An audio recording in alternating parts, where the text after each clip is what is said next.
नमस्कार दोस्तों, स्वागत है आपका हिंदी नॉलेज शो में। तो दोस्तों, जब से रूस यूक्रेन युद्ध शुरू हुआ है तब से ताइवान भी बारूद के ढेर पर बैठा है।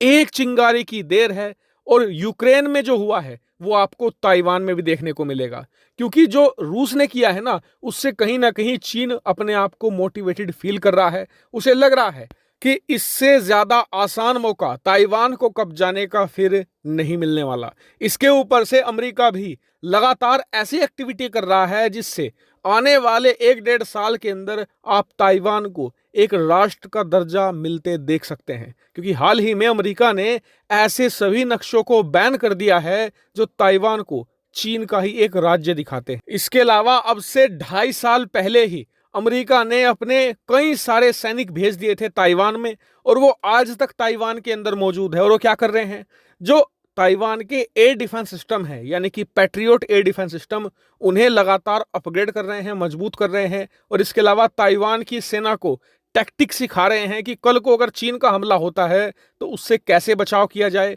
उन्हें ट्रेनिंग भी दे रहे हैं, वो भी बहुत ही एलीट लेवल की।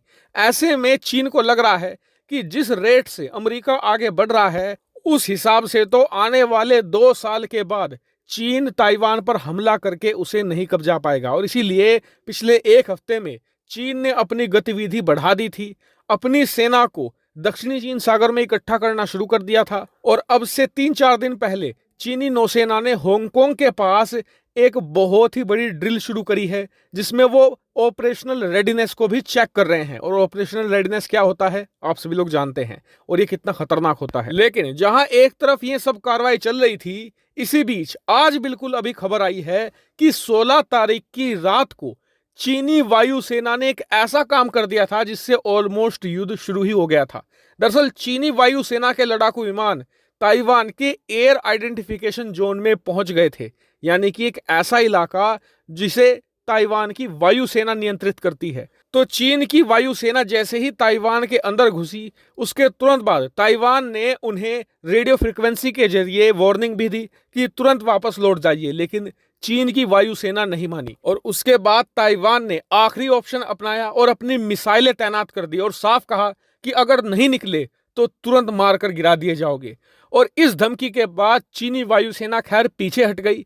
अगर वो पीछे न हटती तो ताइवान निश्चित तौर पर मिसाइलें फायर करके लड़ाकू विमान को गिरा देता और फिर युद्ध शुरू होने में कुछ ही मिनट लगते।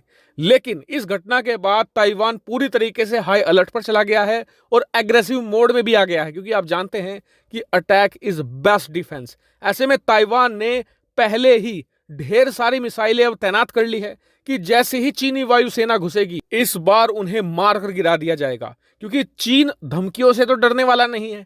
ऐसे में मिसाइलों का डर दिखाकर ही उन्हें ताइवान के अंदर घुसने से रोका जाएगा। लेकिन इस पॉलिसी में एक रिस्क भी है। अगर कल को एक लड़ाकू विमान चीन का मारकर गिरा दिया जाता है, उसके बाद तो चीन को बहाना मिल जाएगा कि जी ताइवान ने पहले अटैक किया है, और उसके बाद वो ताइवान पर चढ़ाई करने में देरी नहीं लगाएगा।